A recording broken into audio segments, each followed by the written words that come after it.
Approximately 9 days before the Olympia, I was involved in a carjacking where two cars pulled up one car on each side of me, and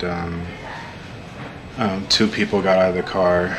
On the driver's side, one young man had a gun, and on the passenger side, the other guy had some martial arts sticks that are called screamer sticks. The person with the gun pointed it at me and told me to exit the car. I got out.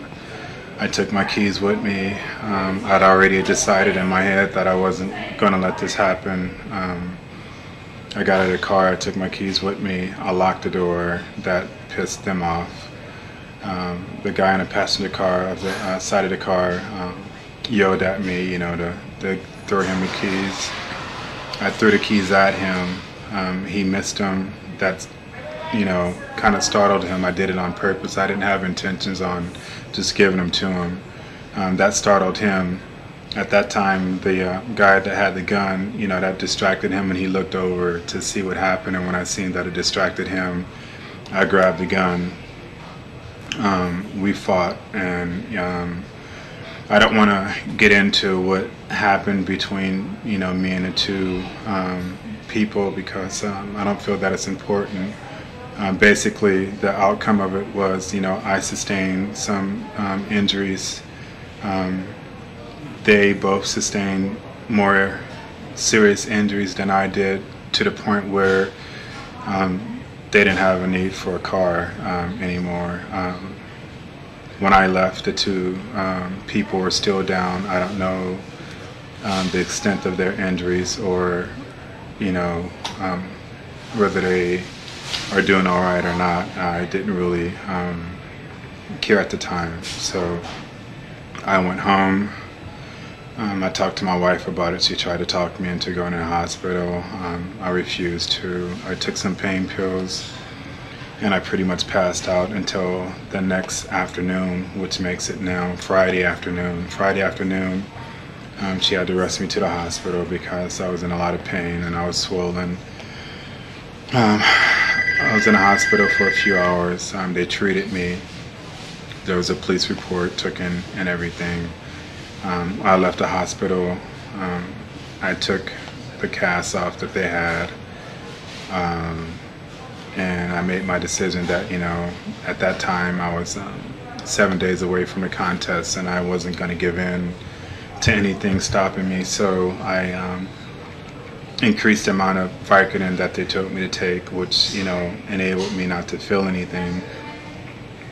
I went to the gym Saturday just to see how I felt down here by my house where nobody knew me, and I did a couple hours of cardio and I felt okay. So Sunday I went into Venice and I trained with Charles Glass. Monday I trained again with Charles Glass, and I posed for Mitsuru in a magazine while I trained. But later that evening, I don't know, be it an adverse effect of the Vicodin or just whatever, for whatever reasons, later on that night my wife ended up having to rush me back to the hospital. And because of the seriousness of my condition, they ended up keeping me Monday night, Tuesday night, and Wednesday evening. And I convinced them Wednesday to allow me to go and address the IFBB, that I wouldn't be able to compete. And they did that under the agreement that I would return Thursday morning to complete my tests. Thursday I went back in. They kept me for a few hours. They ran more tests. I haven't got the result of those tests yet, and they released me. And I went to the show Friday, and I addressed the public Saturday night. And, you know, it was a bad decision on my part to try and mask what happened.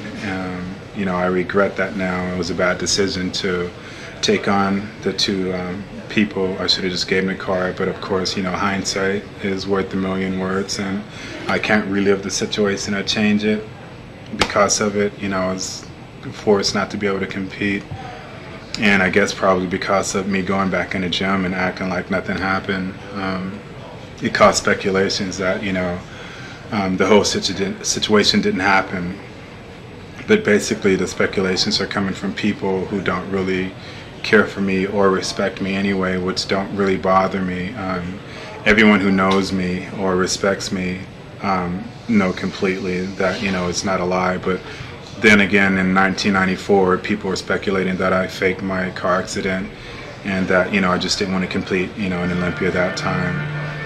And basically my comment to them is, you know, I don't really care. At first it bothered me that, you know, they didn't believe me, but, you know, they really should be more or less happy that I wasn't able to compete. I know they were speculating, saying that I wasn't in condition, and that's the reason why I withdraw. But once they buy the On the Road to the Video 1997, they'll witness how I looked that Monday, and they'll know that, you know, I was nowhere near out of shape and completely in command of striking range. And